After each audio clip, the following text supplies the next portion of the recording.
You ever hear a menu sound and suddenly remember what your room smelled like in 2002? That's the power of nostalgia. It's not just remembering, it's reliving. The glow of the TV, the hum of the loading screen, the way your cousin always picked the broken character and swore it was just skill. Yeah, these games weren't just entertainment. They were rituals. They lived at sleepovers, summer breaks, and those sacred hours before homework. They were the background noise to growing up, the pixelated pulse of simpler times. I'm Wave Runner 6, and today we're taking a trip on the waves of nostalgia that may leave you sobbing at the end. First, let's talk about Powerstone 2.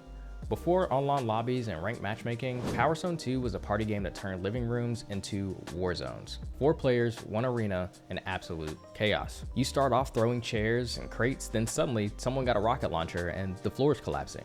It was like Smash Bros got drunk and decided to go full anime. And the Powerstones? The moment someone collected all 3, it was over. You were either dodging a giant laser or rage quitting. But what really made Powerstone 2 legendary was its unpredictability. One minute you're fighting on a pirate ship, and the next minute you're free falling through the sky while dodging debris. It was messy, it was loud, and it was perfect.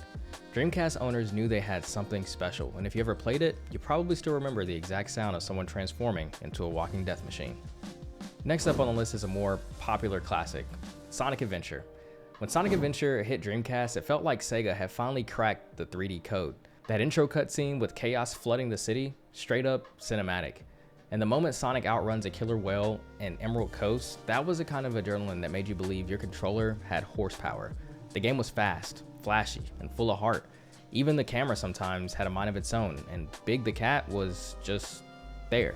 But let's be real, the soundtrack was the soul of this game. Open Your Heart wasn't just a theme, it was a lifestyle. Every character had their own vibe, their own story, and their own slightly janky charm.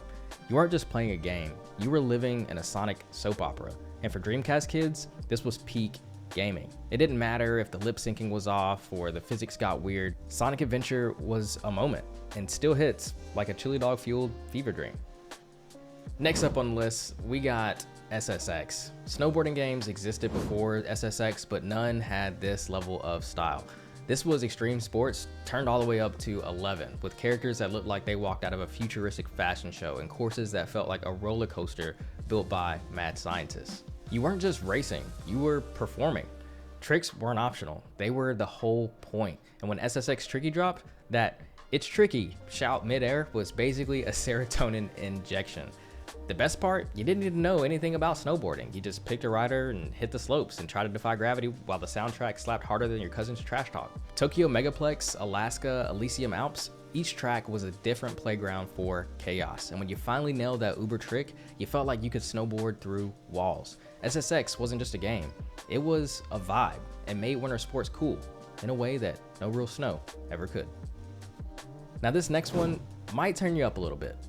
NFL Street was football with rules turned off and swag turned all the way up. No pads, no refs, just raw athleticism and playground level disrespect. You could run off walls, stiff arm like a superhero, and rack up style points like you were auditioning for a Nike commercial. It was gritty, loud, and unapologetically fun.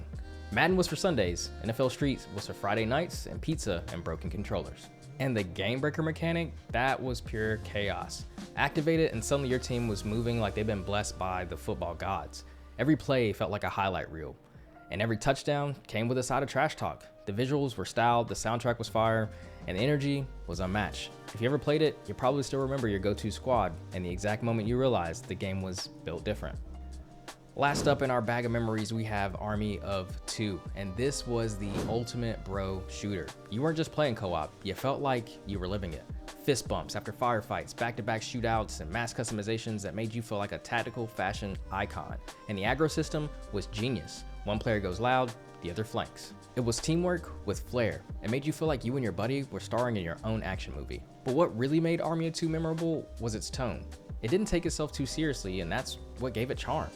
You could be in the middle of a war zone and still find time to high-five or flex. The story was wild, the set pieces were massive, and the banter was peak early 2000s energy. It was cheesy, chaotic, and absolutely unforgettable. If you played it with a friend, you know it wasn't just a game, it was a bonding experience with bullets. But that's all I have for today. Did any of these games trigger childhood memories for you? Let me know in the comments below. I've been Wave Runner 6, you guys have been awesome, and until next time, as always, just sit back, relax, and enjoy the wave. Catch you guys on the next one. Peace.